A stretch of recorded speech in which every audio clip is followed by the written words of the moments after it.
Décidément, le Grand Nord a été gâté cette année par la Tropicale pour cette 4e étape, la plus courte de cette 8e édition. La course est revenue à Oyem. 86 coureurs prennent le départ ce matin avec 2 noms partants, dont la star locale Frédéric Obiang, qui s'est déboîté le poignet après sa chute d'hier. Mais le moral semble être au beau fixe dans le camp gabonais. C'est la meilleure Tropicale que nous faisons cette année. Tout ce que nous cherchons, c'est de remonter au classement général. Côté Maroc, un seul prénom est sur toutes les lèvres. Toute l'équipe, ils vont travailler pour Sofiane. C'est demain qu'on va décider si on va gagner le tour ou pas.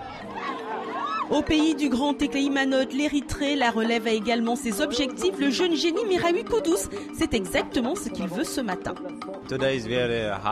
Aujourd'hui, ça va être très dur. Il faudra être très tactique. J'espère que je prendrai le maillot du meilleur jeune ou celui du meilleur grimpeur.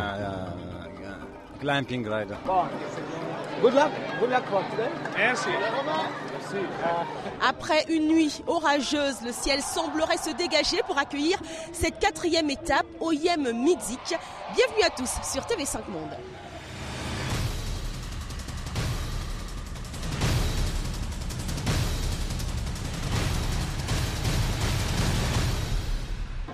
Le maillot jaune, Andrea Palini, est en danger. L'Italien est seulement à 1 seconde du Marocain Soufiane Hadi.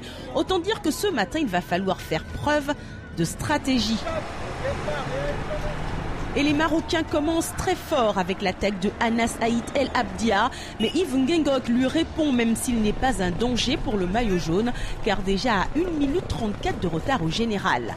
Les Africains nous régalent d'attaques, de contre-attaques et d'accélération.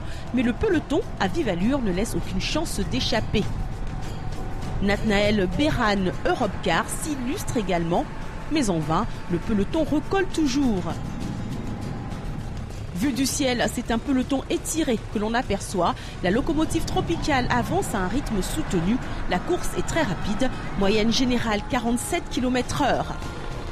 Les Éthiopiens qui aiment également bien les attaques y vont. Getachew Atsba se fait plaisir. Au général, il est à plus de 18 minutes du maillot jaune. Et 5 coureurs réussissent à prendre quelques longueurs d'avance. Ils sont rapidement pris en chasse par un groupe de 7 100% africains. Yves Ngengok prend le large. En solitaire, le Camerounais régale les gamins sur le bord de la route. Mais le peloton n'est pas bien loin. Il avale déjà les 4 intercalés avant de faire la jonction avec le Camerounais. Le peloton est groupé. Au 70e kilomètre, Abdulaziz Nikiema sort du peloton. Le jeune Burkinabé, connu pour sa fougue, nous l'avait dit, il tenterait quelque chose aujourd'hui. Très vite, Ephrem Ekobena va en contre-attaque. Le Gabonais se lance à la poursuite de Nikiema. Derrière, Andrea Francesco Palini en danger vient prendre la mesure. Dernières instructions pour éviter de perdre son maillot jaune. Aziz Nikiema va rouler seul devant durant 10 km. Il aura jusqu'à 2 minutes 10 d'écart sur le peloton et franchit le dernier classement de la montagne. Mais il se fait rattraper par un groupe de poursuivants mené par Meron Roussom qui à ce moment-là est maillot jaune virtuel. Mais derrière, ça roule vite, à moins que ce soit l'échappée qui ralentisse. C'était sans compter avec le 2e de la dernière Tropicale qui sort du groupe d'échappés.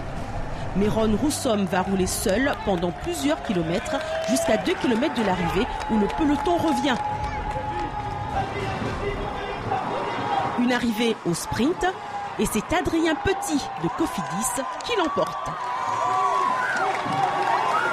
L'objectif de la Tropicale tout court, c'était de remporter une étape déjà. On a réussi à prendre nos repères et puis aujourd'hui c'était vraiment top. Koudous a réussi son pari, il endosse le maillot du meilleur grimpeur. Le jaune reste sur les épaules de Palini. Au classement général, le Marocain Soufiane Hadi est à 7 secondes du leader. L'artiste que nous allons vous présenter maintenant est un artiste plasticien complet. Il sculpte, il peint, il est même infographiste et il est l'auteur de ces sculptures que l'on retrouve sur les bords de l'Ogooué à Lambaréné, d'où part la course de demain. Tout de suite, allons à la rencontre de Jean Prosper Écoreux. Attention, Écoreux, pas Écoré. Jean Prosper Écoreux. Je dis bien Écoreux parce que à l'occidental, on dira Écoré. Oui, je tiens absolument à ce qu'on prononce mon nom convenablement. Je suis artiste plasticien, puisque je touche à tous les domaines des arts plastiques, que ce soit la sculpture, la peinture et maintenant aussi l'infographie. je suis illustrateur de formation.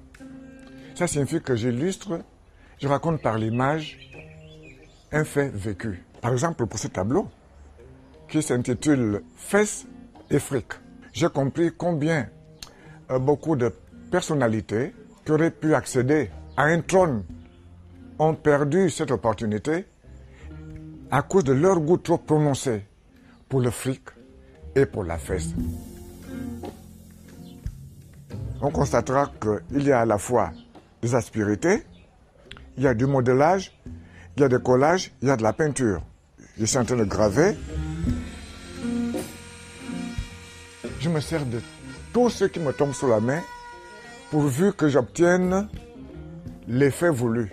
Il m'est même arrivé de me servir de la plante de mes pieds pour appliquer de la couleur. Pour les touches les plus sensibles, je me sers de mes doigts. Je pense même que la couleur ne serait pas nocive, que je me servirais aussi de ma langue. Mon pauvre pantalon, bon, avant, mon épouse se révoltait. Elle a fini par comprendre que je ne peux pas faire autrement.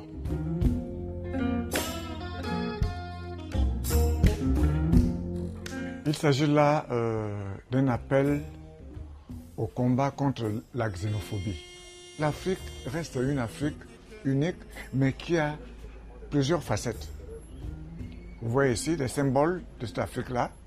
Nous avons des hiéroglyphes, nous avons les images des tombes des pharaons, des gravures du Tibesti, nous avons un masque de Haut-Ogooué, gabonais, nous avons des œuvres d'art plastique Fang. C'est autant de volets de nos diverses cultures, mais nous restons africains. Voilà, fin de cette étape OIM midi qu'il a fallu de peu pour le changement de maillot jaune, mais il reste sur les épaules de Andrea Francesco Pallini. La suite des aventures de la Tropicale, c'est bien évidemment sur TV5 Monde. On continue donc demain et aussi sur tv5.com. Salut.